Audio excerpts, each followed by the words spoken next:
Hello, नमस्कार। मैं हूँ अमित दीक्षित और आप देख रहे हैं इस समय एडी एजुकेशन और बढ़ते हैं आज के लेक्चर की तरफ। आज जिस टॉपिक को हम कवर करने जा रहे हैं, वो टॉपिक है कॉग्निशन से जुड़ा हुआ। कॉग्निशन एक बहुत ही इम्पोर्टेंट टॉपिक है और कॉग्निशन में एक्चुअली क्या प्रोसेस रहती है और क्या-क्या एलिमेंट रहते हैं, वो हम आज समझेंगे।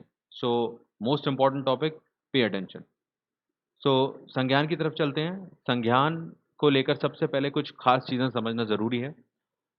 इसके लिए सोचने की एक प्रोसेस को समझना ज़रूरी है। क्या होती है आखिर सोचने की प्रक्रिया? अगर आप सब लोग टीचर बनने जा रहे हैं या टीचर ऑलरेडी हैं, तो इस बात को अच्छे से समझना ज़रूरी है कि ये जो पेडागॉजी आप पढ़ रहे हैं, वो यूँ ही नहीं है। उसके पीछे एक ज़रूरी चीज़ें हैं और जब आप इन चीज़ों को समझ लेते हैं, तो एक्चुअली में स्टूडेंट्स की हेल्प कर पाते हैं, केवल एग्ज़ाम निकालने तक सीमित नहीं रहते हो। तो सोचने की प्रक्रिया क्या होती है? कॉग्निशन में क्यों इम्पोर्टेंट है?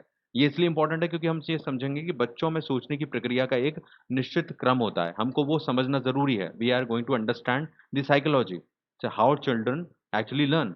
सो जब वो सोचते हैं तो किस हिसाब से सोचते हैं, किस हिसाब से सीखते हैं। This is very important. तो जब हम ये बात कर रहे हैं कि उनके सीखने का और सोचने की प्रक्रिया का स्पेशली एक क्रम होता है, तो उसमें ये होता है कि जब वो शुरुआत में हम बच्चों को सिखाते हैं तो आपको पता होगा कि बच्चों को चीज़ें दी जाती हैं, खिलौने दिए जाते हैं खेलने के लिए, जिनको वो हाथों में लेते हैं, छूते हैं और उसके अनुसार वो चीज़ों को पहचानते हैं और फिर उसका ज्ञान दिमाग में लेते हैं। ये बात हम सभी जानते हैं, बचपन में हमने सभी ये चीज़ की हुई है, हम भी आज भी देखते हैं कि चीज़ों के ज़रिए बच्चों को आइडेंटिफ़ाई कराया जाता है कि ये चीज़ क्या है, वो क्या है और उनका ज्ञान का जो कहना चाहिए भंडार है, वो आगे बढ़ता है ना? तो ये एक सिस्टम होता है। उसके बाद जब धीरे-धीरे उम्र बढ़ती जाती है और थोड़ा समझ और समय बदलता है और उम्र उनकी बढ़ती है, तो जब दिमाग मज़बूत होने लगता है, समझ आने लगती है, दुनिया को वो देखने लगते हैं, तो धीरे-धीरे वो चिंतन करने लगते हैं। चिंतन का मतलब है कि अब उन्हें ऐसी ज़रूरत नहीं है कि उन्हें किसी गोल चीज़ को देखना है तो उन उसको देखने के लिए कोई चीज़ की ज़रूरत होगी।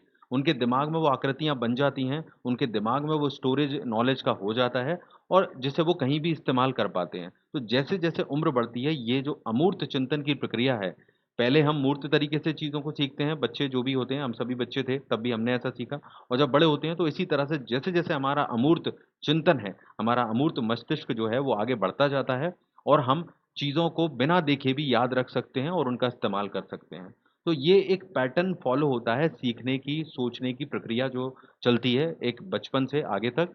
तो ये एक सबसे बड़ा पैटर्न आपको समझना है क्योंकि जब आप होंगे तो आप बड़े होंगे जब बच्चों को पढ़ाएँगे और बच्चे छोटे उम्र के हैं, तो वो उस समय किस स्थिति में होंगे, हम सब गुज़र के आए हैं, लेकिन हमको समझना पड़ेगा कि वो अभी किस स्थिति में है। तो ये उनका एक्चुअल कंडीशन होती है, ठीक है?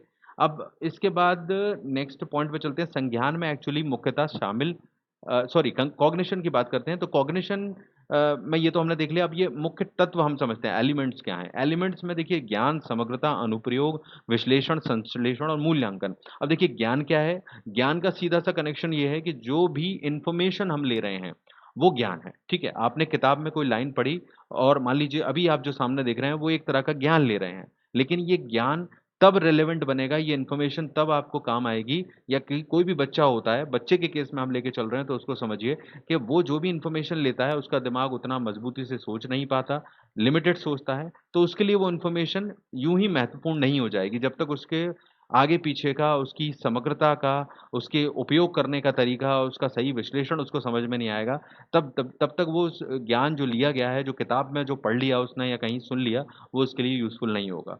तो इसलिए ये ज़रूरी है कि ज्ञान लेने के बाद, इन्फॉर्मेशन लेने के बाद हम समग्रता से उसको समझें। समग्रता से समझने का मतलब क्या है कि जब भी सूचना हम तक पहुँचती है, तो हम उससे जुड़े हुए तथ्यों को हम मतलब कि बच्चे, उनको उसका कनेक्शन बिठाना आना चाहिए कि अगर कोई इन्फॉर्मेशन ली गई है, अगर हम एक जानकारी उनके दिमाग में गई, तो उससे जुड़े हुए सभी चीज़ों को वो जोड़ पाएँ। मतलब उसको उससे जुड़े हुए सभी तथ्यों को वो पहचान पाएँ। कि अगर ऐसा हो रहा है तो उससे जुड़ा उसके पीछे क्या कारण है? अगर मैं हूँ कि बारिश होती है अगर तो उसके पीछे कारण क्या है? वो उसके आगे-पीछे की सारी प्रक्रिया को समझ पाए। तो समग्रता के साथ जब एक वाक्य कहा जाएगा कि अगर हम उससे ये कह देंगे कि बारिश आसमान से होती है, बस, तो उसको नहीं समझ में आएगा। लेकिन जब हम उसके आगे-पीछे का पूरा कनेक्शन उसको समझाएँगे और वो उसको जोड़ पाएगा, तो समग्र रूप में पूरी इन्फॉर्मेशन को अपने दिमाग में बिठा पाएगा और तब सही ज्ञान का अर्थ निकल कर आ पाएगा, मीनिंगफुल हो पाएगी इन्फॉर्मेशन। इसके बाद आता है विश्लेषण, जब वो चीज़ों को समग्र रूप में ग्रहण कर रहा है। और सारी प्रोसेस को समझ रहा है, तो उस समय उसको विश्लेषण करना, जब हम किसी सूचना को समझते हैं, तो उसको एनालाइज़ करते हैं। बच्चा भी यही करेगा, वो उसको विश्लेषित करेगा, समस्या को समझेगा, सूचना को समझेगा, उसे अलग-अलग भागों में विभाजित करेगा और इस तरह से सारी प्रोसेस करते हुए अब ये आपको तो लग रहा है कि बहुत सारी चीज़ है, लेकिन ये चीज़ें हमारे दिमाग में या एक बच्चे के दिमाग में बहुत फ़ास्ट तरीके से हो जाती हैं, बहुत ही क्विक स्पीड से हो जाती हैं। तो ये सारी चीज़ें होती ज़रूर हैं, हम भी करते हैं और बच्चा भी करता है। तो ये चीज़ ज़रूरी है, ये उसको समझना ज़रूरी है और आपको भी समझना ज़रूरी है। तो विश्लेषण के बाद होगा संश्लेषण। तो जैसे कि जब वो विश्लेषण कर रहा है, कोई चीज़ उससे कही गई, अब उसके दिमाग के हिसाब से वो बड़ी होगी, वो उसको छोटे-छोटे भागों में हिस्सों में डिवाइड करके सीखेगा। आप भी उसे ये बताएँ कि हर चीज़ को जब सीख रहे हो, तो थोड़े-थोड़े हिस्सों में सीखो। मतलब उसको छोटे-छोटे पार्ट्स में डिवाइड करके सीखो। एक साथ बड़े कॉन्सेप्ट को समझने की कोशिश करोगे, तो दिमाग पर ज़्यादा ज़ोर पड़ेगा और आप समझ नहीं पाओगे। इसलिए छोटे-छोटे इन्फॉर्मेशन में पार्ट्स करके सीखो। जैसे गणित में हम एक सवाल सॉल्व करते हैं, तो अलग-अलग हिस्सों में प्रॉब्लम को सॉल्व करते हैं। समीकरण 1, समीकरण 2 इक्वेशन 1, इक्वेशन 2 और फिर जाके फाइनल सॉल्यूशन पे पहुँचते हैं।